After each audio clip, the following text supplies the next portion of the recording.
Hello everyone, welcome back to Siren Recipe. இன்றைக்கு நான் ஒரு இந்தோனேஷியன் டிஷ் செய்ய போகிறேன். அதோட பேர் நாசி குரான். அண்ட் இது இந்த ஸ்டைலில் நான் செஞ்சு காட்ட போகிறேன். இது தான் தேவையான இன்க்ரீடியன்ட்ஸ். இந்த இன்க்ரீடியன்ட்ஸ் எல்லாம் கீழே உள்ள டிஸ்கிரிப்ஷன் பாக்ஸில் நான் போட்டிருக்கிறேன். தேவையானவங்க அதை பார்த்து ஃபாலோ பண்ணுங்கள். சிக்கன் எடுத்துக்கிறேன், curry leaves, pandan leaves, rampa, soya sauce, eggs, chili paste, tomato sauce, sweet chili sauce, spring onion, cabbage, guava, carrot. கோவாவின் கேரட்டையும் நீல வடிவில் கட் பண்ணி ரெடி பண்ணிக்க, black pepper powder and salt, உப்பும் இது எல்லாம். And prawns. ஸோ நான் ப்ரான்ஸ் கொஞ்சம் கூடுதலாக எடுத்தேன், 450. அதனால் நான் சிக்கன் கொஞ்சம் குறைச்சி தான் எடுத்தேன். இதுதான் இன்க்ரீடியன்ஸ். இப்போ நான் சிக்கனில் சில்லி பேஸ்ட்டை போட்டு மிக்ஸ் பண்ணி வைக்க போகிறேன். அதோட ப்ரான்ஸுக்கும் சால்ட்டை போட்டு மிக்ஸ் பண்ணி ரெடி பண்ண வைப்போம்.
சிக்கன் ஒரு 3 to 4 மினிட்ஸ் செலோ ஃப்ரை பண்ணி எடுக்கணும். ப்ரான்ஸ் வந்து ஒரு 3 மினிட்ஸ் காணும் ஃப்ரை பண்ண. இதை நாங்கள் ஒரு 3 மினிட்ஸுக்கு செலோ ஃப்ரை பண்ணி எடுப்போம்.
குக் பண்ண நாசி குரான் ரெடி. இப்படித்தான் நான் இதோட நாசி குரானோட பெப்பர் பெல், கீக்கொம்பர், பைனாப்பிளோட ஃப்ரை பண்ணின எக்கும் அனியனும் வச்சுக்கிறேன். ஸோ ஃப்ரெண்ட்ஸ், நீங்களும் இதே மாதிரி ட்ரை பண்ணி பாருங்கள்.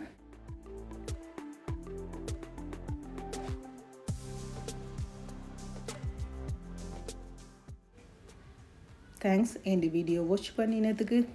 இந்த வீடியோ பிடிச்சிருந்தா லைக் பண்ணுங்கள், உங்களோட ஃப்ரெண்ட்ஸ் அண்ட் ஃபேமிலியோட ஷேர் பண்ணுங்கள். சப்ஸ்கிரைப் பண்ணாதவங்க சப்ஸ்கிரைப் பண்ணுங்கள். உங்களோட ஃபீட்பேக்கை கீழே உள்ள கமெண்ட்ஸில் போடுங்க. தேங்க்யூ.